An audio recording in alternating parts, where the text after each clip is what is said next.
It is 98 degrees Fahrenheit. Let me do the quick math. That's 64. That is 32 degrees Celsius before anything else. What's this saying? Charge on normal temperature. You know, iPad's overheating too. Wow. I'm not going to complain. You know, every second, I said this to a gentleman today. There was only like 3 cars left in the parking lot at the Meadows, and the gentleman was somebody that works at the track anyway. He was coming out and he said, "Oh my God, it's hot." And I said, "You know, every time I go to complain about the heat, I remember how horrible the winter was. And just turn the car on, put the air conditioning on, and no more crying about the heat. None. Eventually it will dissipate somewhat, and then we'll be back to normal temperatures, or, you know, God forbid, cold temperatures. We don't want that. So a hot day today, 99, just jumped another degree. 99 as I head back to Brunswick. I am tired. Right now I am tired. Just, you know, as the summer starts, you guys heard me talk this morning about the babies and getting this done and getting that done. Every day I'll think of something I did not do that I was supposed to do today, and I'll write it down. Now that list has got to about 7 things. And I don't want to do any of them right now, to be honest.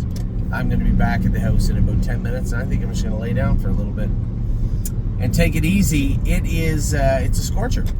So what took place today? We had 2 qualifying of our own. Tim had some horses too, and we had a schooler in our boy Captain Doolittle. I'll start with schooler. He schooled good by himself virtually. There was 2 other people on the gate, but they weren't ready to go the mile that I wanted to go. We went a mile in 2:1, 2:2, something like that. Captain Doolittle felt very, very good. Felt very good. I don't mean he's going to go out and win a sire stake very good. I just mean I believe we're on the right course, and we're on the path that will take us to, as I said, 58, his first Stallion Series. That's my prediction.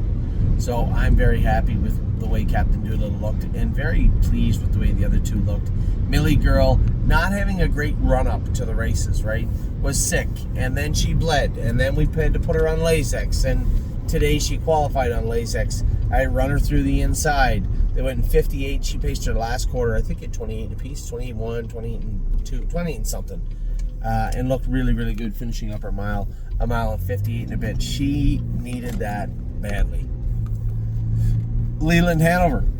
A couple of people messaged me over the last week saying, "Anthony, I know you said 2 or 3 starts, but why does Leland need 3 starts?" It's a great question. One of our other clients said, you know, can we not race him? You know, you race some of the other horses for purse money. Guys, first off, I don't really care that much about racing Leland Hanover for $8,600.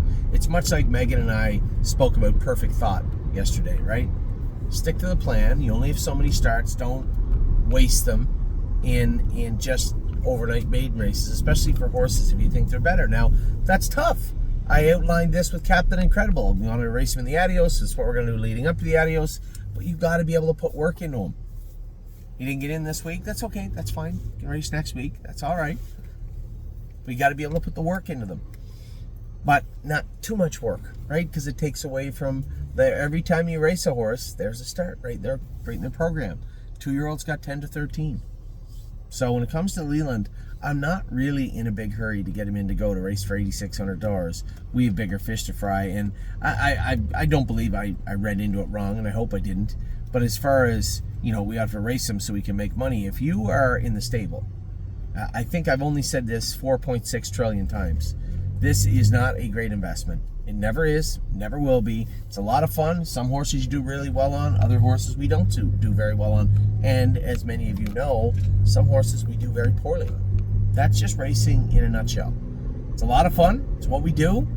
But if you're getting involved in horse racing to make money, I think you're in the wrong business. It's just my 2 cents. You know, you can buy, and there are many, many people in our midst, in our groups, that buy horses, and if they don't like what they see, they move them right away, and they move themselves around. Sure, that's on you. You do what you want. If you find that brings you solace and you do well at that, then happy I could help. But to get into horse racing, buy horses, and turn profits from said horses, that's a tough road to hoe. That's a tough one. And I need people to understand that. When it comes to Leland Hanover, his qualifier today was very good. he's close to being able to rock like I want. And to answer everybody's question that messaged me, why does he get 3 qualifiers? Why isn't he ready to go? Well, I'll start with this. He's a June 10th foal, and he needs to mature. I see some maturity even from the first qualifier to the second. He needs to grow up. He needs to fill out, both physically, mentally. He's starting to figure it out. I want to keep him in a positive frame of mind, because if he starts to get cranky and he starts to get sour, you're not going to like what you see after that. So this is all about the development of this particular horse. Maybe different or similar to other horses, but in this particular case, Leland Hanover, I think this is one of our best horses. I think we're going to have a lot of fun with him throughout the summer, but I need him on the right frame of mind and physically ready to rock when we put him in to go. Today was a huge step. Today was the first time in a long time, the first time I've ever seen him do it fast, where he attacked in the last turn, took over the lead. Not only did he take over the lead, fought off a challenger on the outside and drove away. That is a massive step forward for this horse. 58, last quarter 28-1, last half 56-4. A very good mile for him. Now, on the whole, that's no different than 30 or 40 other colts can do right now. 58, 28 in the end of it, last half 56-4. I would dare say any horse with a remote, remedial ability that qualified in the last 2 weeks can do that. That isn't what we're after. We're after the best form of Leland Hanover. And I saw the very best form I've ever seen of Leland Hanover today at the qualifiers. That means we're moving in the right direction. Now, I haven't made my mind up. Is he going to race next week? Is he going to requalify like I had predicted a third qualifier? I don't know. I will say this. He did much better today. He again exceeded my expectations. I thought it would be another one runner down on the inside, stay third along the rail, move him out of Tuttle Lane, and he pace hard. That's one move. Today, he get over into the 3-hole. I moved him getting into the last turn. He accelerated in the turn, attacked, took over the lead, fought off the horse beside him, and was a driving off winner. That is the best form of Leland Hanover I've ever seen. Will he be able to do it in 52? Can he go in 52? Can he go in 50? These are things that are all, they'll all be in front of us. We'll all see them together very, very soon. I had another person, and another great question earlier on today from an older horseman. He said, Anthony, whatever happened to, when we were racing horses, it was 1 or 2 qualifiers, then you raced them easy for a couple of starts. That baby race went for 6,000 or 7,000, but everybody, it was just more or less just another qualifier. He says, great question, sir. That form of racing doesn't exist anymore. Not on this continent, anyway. You bring your horses ready to go, and you race. Whether it's a maiden, or whether it's a stake race, a Grand Circuit race. When your 2-year-old steps on the track, you'd want to be ready to go. If he's not, you're going to know right away, because he's going to look at a place. I watched Ron Burke and Chris Page. Chris Page is one of the most conservative drivers you'll see. And you can tell that Ron Burke is prepping his trotting colt today for the next generation. In my mind, of course, I had that voice in my head saying, we have the best colt. Uncle Danny is the best 2-year-old in Ohio right now. Is he? I just watched one qualifying 55-1 today, and I watched another one finish second. The one that finished second was a Marseille brother to Purple Aura. Yep. Purple grape juice or grape slush or purple slush. I don't know what his name is. Purple something, I think. Or no, grape crush. Slush. Something like that. Anyway, he was close enough to be absolutely mentioned. As the race creeps closer, you're going to see more big miles. And me, just like you, I'm going to have to watch some of the trotters, fillies and colts, come out of the woodwork. Pacers, fillies and colts come out of the woodwork. Horses we're going to have to race against show up and make their best, put their best foot forward. So it's a cool time of year, but I want everybody to realize, back to that question I was telling you, I remember those days. I remember the days of baby racing twice, qualifying, racing your horse 1/2 and 4, 1 mile and 2.2, and everybody saying, yeah, it could be a nice horse. That doesn't exist anymore. Not here anyway, not in Ontario, not in, Ontario, the drivers walk them along for the first 2 qualifiers, but you can't hide from the purse money, right? You're going to see some of those pacers come out and pace 52, 53, right out of the box. Now, the breed is better.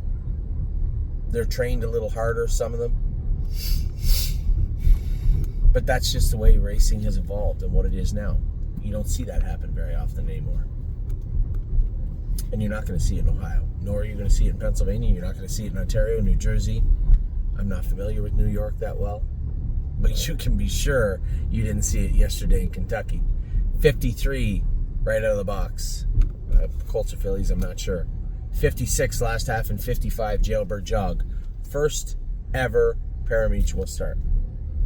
Aaron Johnson's horse, 56 off a half and 59 and 3 right out of the box. And those aren't unique to racing.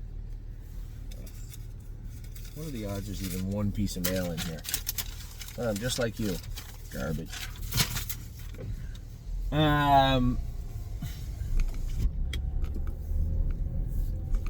But that happens everywhere, right? That happens everywhere. So, I guess to answer your question, what happened to those days? They're gone. They're just gone. When you look at it, I just finished telling you, a horse like Leland Hanover, horse like Perfect Thought, Jailbird Jog, we already have 10 to 12 to 13 races mapped out. And there's no wasteful ones, right? They're here to go. They're here to train. They're ready to go race. And I would like every one of those 10 to 13 starts to be meaningful. Do the best you can, make the most you can, and hope you have a really good horse, because other people are doing the same thing that we're doing. And maybe theirs are better than ours. I don't know. But a great question, a little trip down memory lane. I too remember those days. You're not alone. But when it comes to horse racing in 2025, as I said, there's no more, get them ready. We'll let the drivers run them up the wood for 2 weeks, and then we'll see how they feel, race them where they want, and end up the year we end up. Nope. That doesn't happen very often anymore. Now it is very strategic, very surgical, and hopefully we have we have the better horses at the end of the year, same as everybody else. That is the same thing that everybody's thinking deep down. So that's where we're at. Millie Girl, very good qualifier, another training mile 4 days before the race. Her first race, I believe, is July the 5th. That's going to be a busy day. July the 5th is the first Sire Stakes and Grassroots Stallion Series for 2-year-old pacing fillies in Pennsylvania. It is also Next Generation Day in Ohio. 2 days later is the second leg of the Kentucky Sire Stakes in Oak Grove. So from July the 1st till September the 1st, it is not for the faint of heart. It is go, go, go, go, go every second, minute, hour, day, week, and month throughout that span. It is a constant rush. So I hope I answered your question. I guess the short answer is it just doesn't exist anymore. I hope I gave you some context behind that with respect to a couple of the other questions, one of them pertaining to racing Leland Hanover for money, just so we can make some money. That's not what we're going to do. Leland Hanover, again, is going to be fitting into that calendar. I still don't know where his ceiling is. Maybe he's a 54 pacer, which makes him a Stallion Series horse and a couple overnights. Or maybe he's much more. I believe the latter. But I can't prove it. Not yet. He's the one that's going to have to do that. But we're going to give him all the tools to do that. So I haven't made my mind up. Today, he exceeded my expectations again. So I haven't made my mind up if I'm going to race him or qualify him again. It will be one or the other, and it will be next week. So I don't know. Let me mull that over, please, if you don't mind. Captain Doolittle, good in his schooler, all by himself. I still stick to what I'd said before. His first stake race will be a Stallion Series event, and he will trot in 58. I don't know what the rest of them will do, but he will trot in 58 his first start. Trained good today. Turned into a very likable horse. So that is today in a nutshell. All the racing for me is done. We got a couple of racing tonight at Georgian. I'm going to try and get out of the heat because this is insanity. 99 degrees. Wow. Anyway, I hope you're staying cold wherever you are. Stay out of the heat. I know I'm not complaining. I'm not complaining about the heat. but it will get you if you stay in it long enough. So get out of the heat if you can. You know, have a cool evening. Relax. Take things easy. Watch our horses in Georgian. I will talk to you all tomorrow. Take care.